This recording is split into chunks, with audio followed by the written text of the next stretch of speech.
Welcome home, my leadership friends. A couple big questions for you and solutions today. How do you increase your life fulfillment, and why are we so leadership sad? I believe you can find some purpose horsepower in how these questions are connected. Welcome back to the Beau Leadership Group Podcast. I'm Bob Beaulaurier, your host.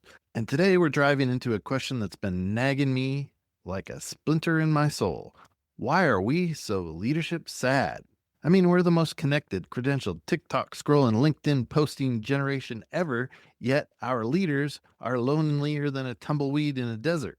Our citizens are more cynical than a cat at a dog park, and our collective purpose, foggier than my glasses after a sauna. Grab your favorite mug, because let's unpack this with some heart, some humor, and a whole lot of hope.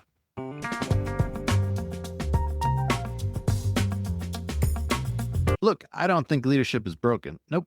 I think we've just mixed up noise for and likes for purpose. We're out here chasing retweets like they're golden tickets, but purpose? That's not a popularity contest. It's a marathon.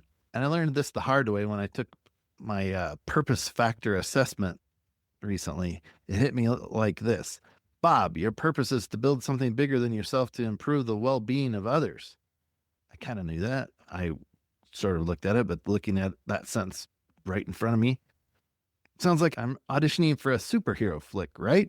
But then if I get real about it, you find fulfillment by wrestling with complex information. Translation, for me, I'm happiest when I'm knee-deep in big, messy, brain-busting ideas that don't have a quick fix. It's like God wired me to solve large puzzles while everyone else is playing Candy Crush. I've never really got into anything like Candy Crush. The Bible backs this up in Proverbs 4:7. Wisdom is the principal thing. Therefore, get wisdom, and with all thy getting, get understanding. That's satisfaction and fulfillment for me, and I think it is for most people. That understanding, when you get to that understanding level, that's my jam, digging deep, not skimming the surface. In fact, hi, how are you doing? I might answer back, fine, just because it feels like that person doesn't want to connect very deeply. It's not that I don't want to connect deeply with people. But here's a kicker. Our culture doesn't always reward that kind of rigor. We're too busy doom scrolling or clapping back to actually think. And that, my friends, is why we're leadership sad. We're leading with feelings, no facts. We're reacting to polls instead of standing on principles. And again, last episode, we talked about how important it is to participate in the democratic process, including polls and standing on principles. We're shouting louder instead of thinking deeper. It's like we're auditioning for a reality show called Who's the Loudest? And sometimes that translates to loudest leader. Spoiler in this, nobody wins when the leader's a loudmouth.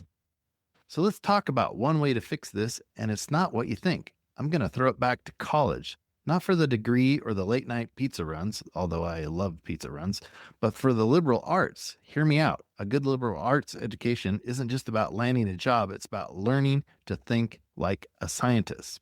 McKinsey and Company, those fancy consultants that I often refer to, did a study in 23 that found leaders with strong critical thinking skills honed through disciplines like history, philosophy, literature are 30% more likely to drive innovation in their organizations. Why? Because they've practiced the scientific method of the mind. You don't just say, my idea is awesome. You ask, what if I'm wrong? That's called the null hypothesis, by the way.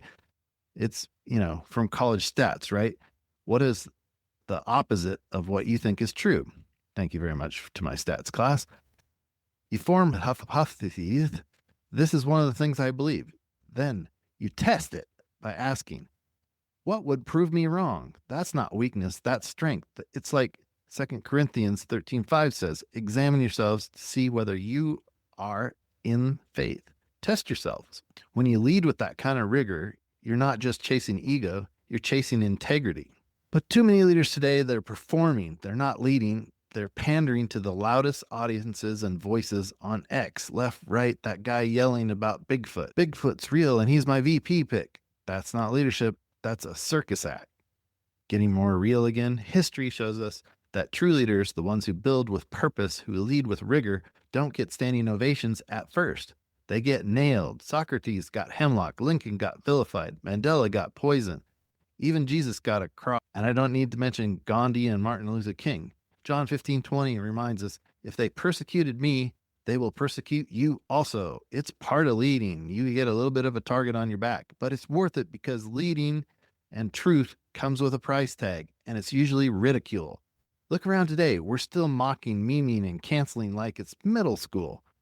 Middle school dodgeball, really, which was kind of fun at times for me. But back to some seriousness like a senator.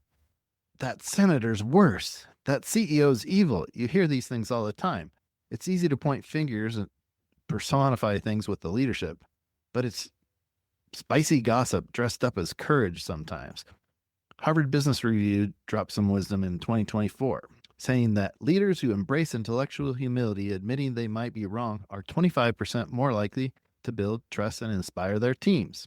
Why? Because when you say, here's what I believe, but here's what could change my mind, you're not just leading, you're inviting others to come up with better ideas and think with you. That's the opposite of leadership sadness. That's leadership joy.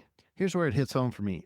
I'm a builder, dreaming big enough to scare myself. I overanalyze like a puzzle from Hades. I'm a hurt healer trying to fix everyone's pain, sometimes at my own expense.